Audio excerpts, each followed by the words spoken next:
I think because I've always painted ceramic figurines, or for many years now, and I've been in the studio for 8 years, so I've looked at a number of different types of figures from Dresden to Staffordshire, but I've never looked at Bow porcelain at all, not really knowing much about it. But so I think it became interesting to me to find out more, but also having been here so long and kind of, I guess, ignored it maybe, or not really known much about it. So, but I like that I'm able to paint a figure from Bow porcelain, and for it to kind of open up that dialogue between where it's been made and the imagery and the kind of history of it.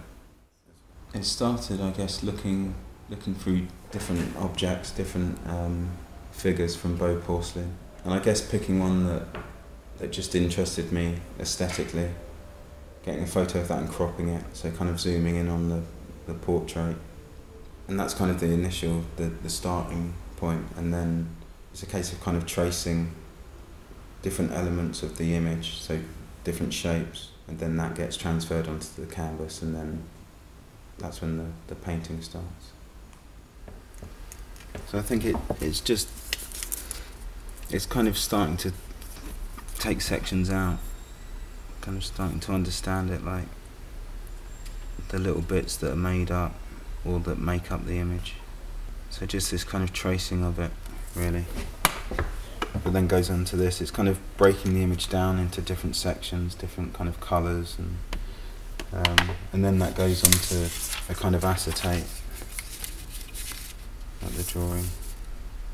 And then that will get transferred onto a kind of brown canvas.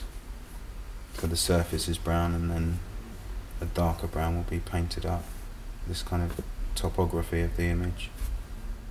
Just visually, there was something that attracted me to it as a figure, as an object, and I think it started with on quite a simple visual level. So I like some of the highlights and some of the details within the image. But then I think later, kind of the research side of things maybe happens after the initial kind of interest in the image, and I became interested in how the figures were made of animal bone as well, a kind of paste, and that was in there, and the idea that she was a shepherdess, and as a figure it's of a shepherdess, and I liked that relationship between what she was representing and also the substance that she's been made of, being bone, so it's kind of animal in there as well.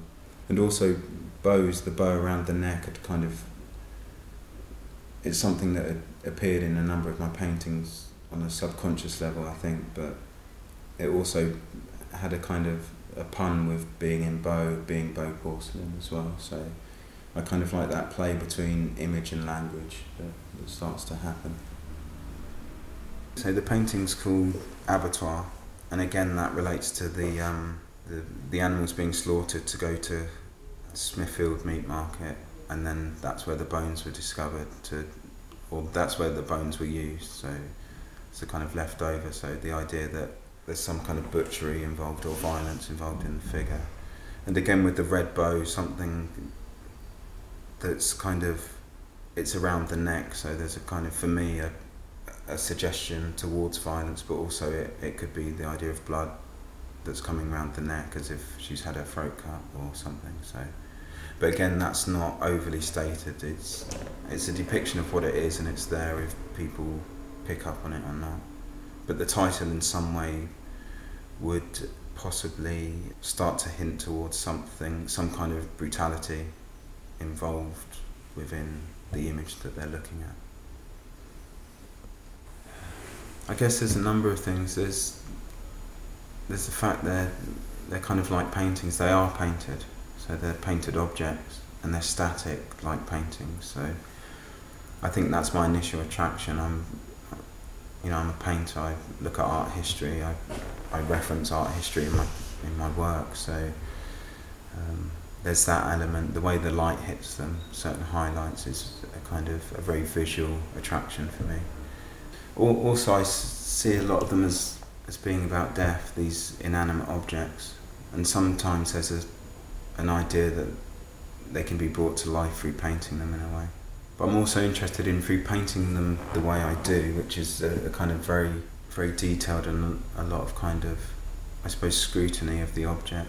There's an attempt in some of them to try and understand what they are and what they mean, particularly the ones that are kind of racially loaded or have a certain kind of dark history to them. It's almost like an investigation into the object through observing it minutely in a way.